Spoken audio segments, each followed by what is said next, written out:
Bill तलाश करके लाया हूं आपके लिए, बिल तलाश करके। ये नसरुल्लाह खान का बिल है। नसरुल्लाह खान उसका बिल है जब नवाज शरीफ वजीर आजम था। मई 2016 में, मई 2016 उस वक्त में वजीर आजम को बाहर धरने हो रहे थे हमारे, मुझे मालूम है, लेकिन हम अपना काम करते चले जा रहे थे। आपको तो पता है कि धरने कौन करवा रहा था, पता है या नहीं पता है? हमने धरनों के बावजूद आपके घरों में बिजली पहुंचा दी थी। पहुंचाई थी या नहीं पहुंचाई थी? हमने धरनों के बावजूद मोटरवे पे मोटरवे बनाते चले गए। ये गिलगित वालों आप मत भूलो कि गिलगित से स्कर्दू मोटरवे भी नवाज शरीफ ने बनाई है। 60 अरब रुपया लगाकर गिलगित से स्कर्दू मोटरवे नवाज शरीफ ने बनाई। और चित्राल वाले हैं यहां, चित्राल वालों मेरी बात सुनो। लवारी टनल किसने बनाई थी? किसने बनाई लवारी टनल? वो भी अल्लाह के फजल करम से हमने बनाई ना। हमारा काम देखो। उसके बाद गवादर से कोयटा किसने मोटरवे बनाई? अल्हम्दुलिल्लाह हमने। पेशावर से इस्लामाबाद मोटरवे किसने बनाई? इस्लामाबाद से लाहौर मोटरवे किसने बनाई? लाहौर से मुल्तान किसने बनाई? मुल्तान से रहीम यार खान और सक्कर किसने मोटरवे बनाई? ऊंची आवाज में जवाब दो, ऊंची आवाज में।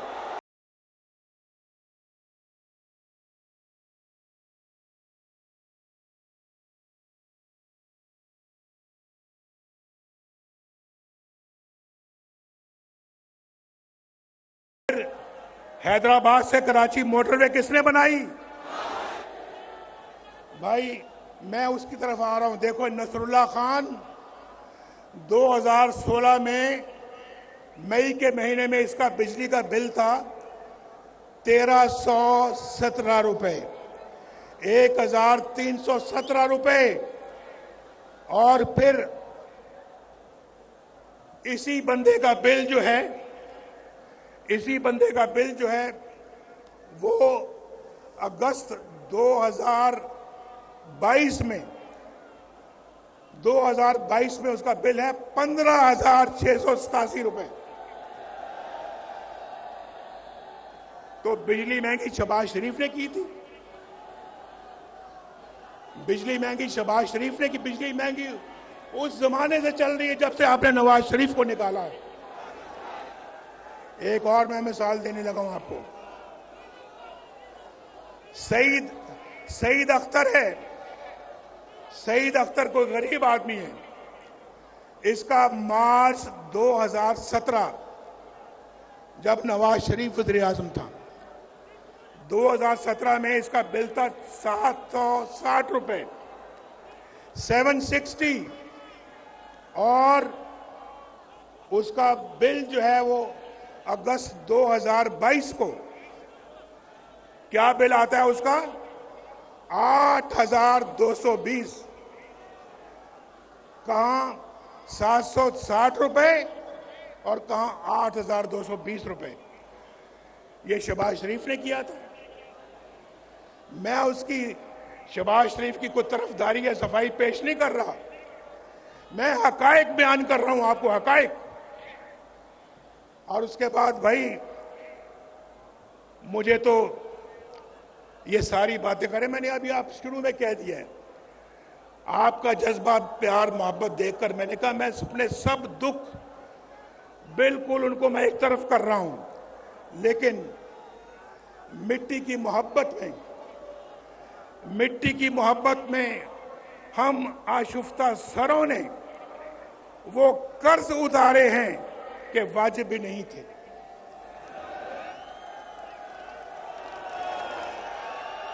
और गालिब गालिब ने शायद हम जैसों के लिए कहा है, मुझ जैसों के लिए कहा है गालिब ने शायद, जिंदगी अपनी कुछ इस शक्ल से गुजरी गालिब, जिंदगी अपनी कुछ इस शक्ल से गुजरी गालिब, हम भी क्या याद करेंगे कि खुदा रखते थे।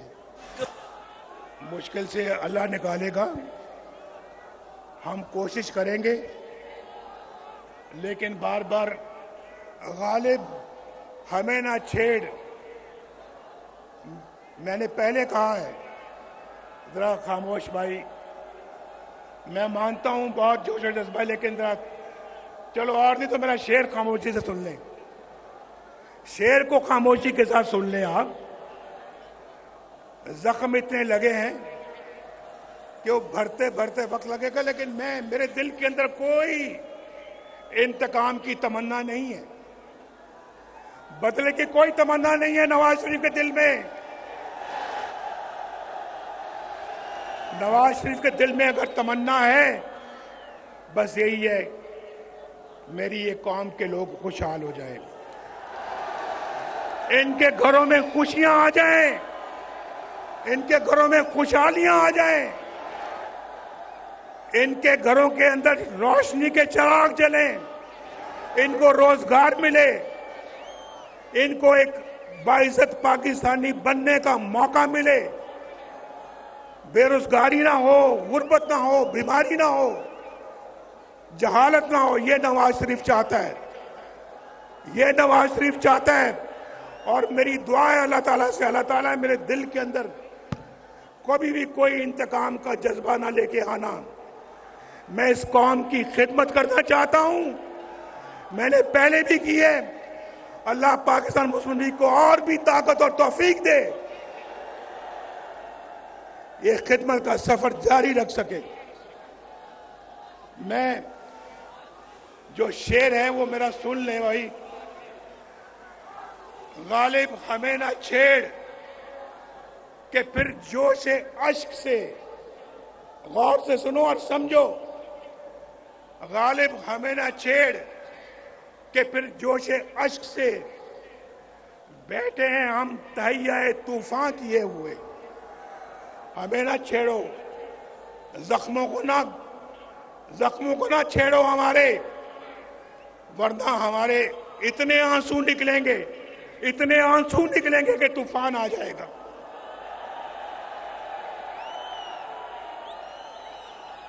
क्यों नहीं आएंगे आंसू? आंसू क्यों नहीं आएंगे? ये बैठी है मरियम बैठी है यहां पर, आपके सामने है। यहां पूछे इससे कि वो अजियत का लम्हा कैसे कोई भुला सकता है,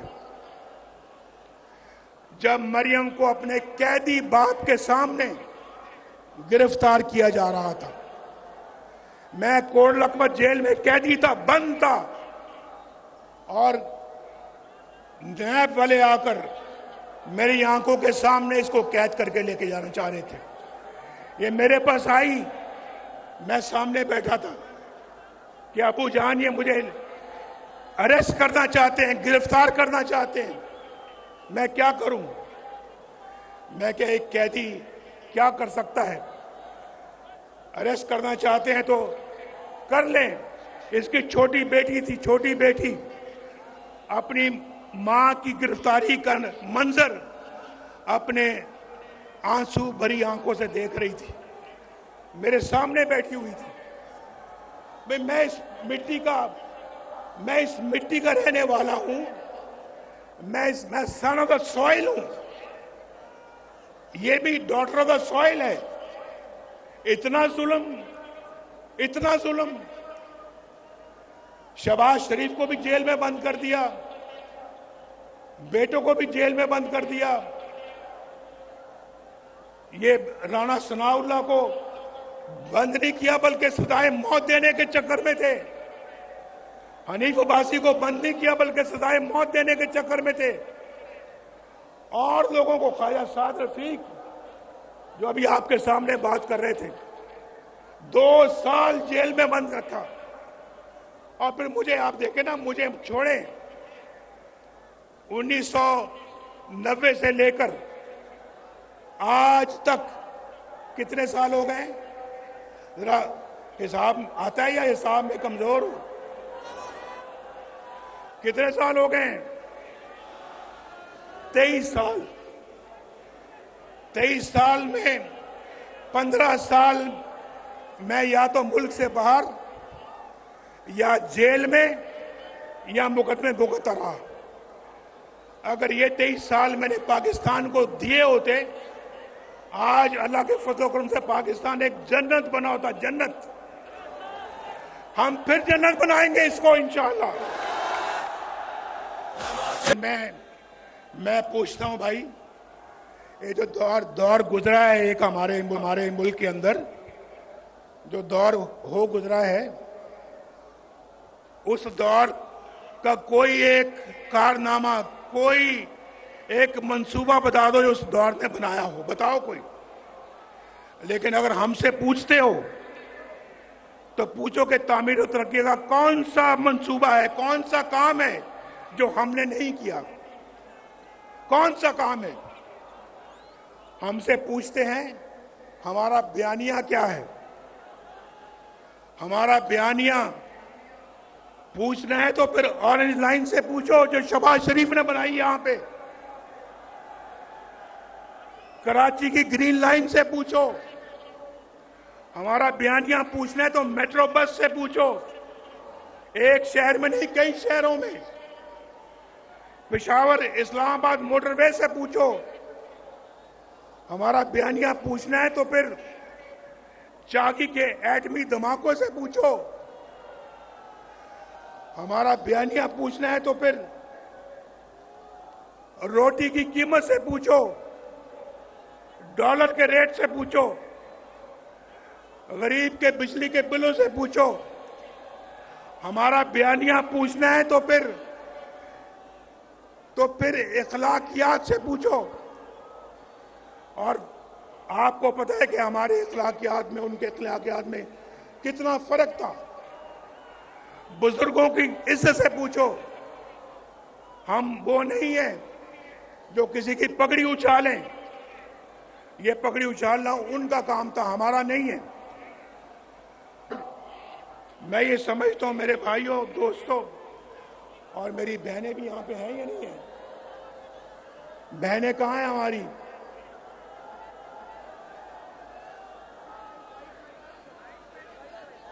देखें हमारी बहनें कितने आराम से जलसा सुन रही हैं, कितने आराम से जलसा सुन रही हैं।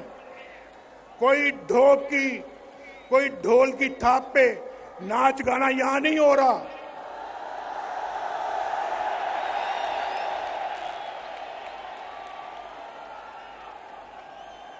मेरी बात समझ गए आप या नहीं समझे?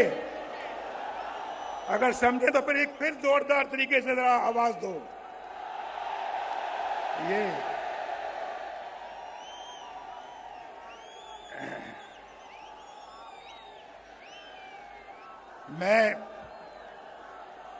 मैं समझता हूं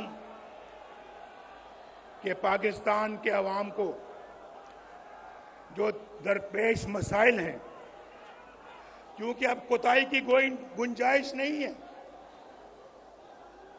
गुंजाइश नहीं है कोताही की। पाकिस्तान के अवाम को जो दरपेश मसाइल हैं, उनके असबाब पे गौर करें और आइन की रूह के मुताबिक मुत्तहिद होकर मुस्तकबिल का प्लान बनाएं। हमारे आइन पर अमल दरामद करने वाले रियासती इदारे, जमातें और रियासत के सतूनों को मिलकर काम करना होगा। मिलकर कौन मेरे साथ मिलकर काम करना होगा। आप भी दुनिया में एक मुनफरिद मकाम हासिल करना चाहते हो या नहीं? हाथ खड़ा करके बताओ। दुनिया में मकाम हासिल करना चाहते हो? फिर सबको मिलकर काम करना होगा। मिलकर उसका वाहिद हल यही है। मैं आपको पिछले 40 साल का निचोड़ बता रहा हूं, निचोड़। इसके बगैर ये मुल्क आगे नहीं बढ़ सकता, ये मुल्क आगे नहीं बढ़ेगा। और फिर आइन पर अमल दरामद करने के लिए सबको इकट्ठा होना पड़ेगा, वो बुनियादी मर्ज दूर करना पड़ेगा जिसकी वजह से मुल्क हादसे का बार बार शिकार हो जाता है। हमें एक नए सफर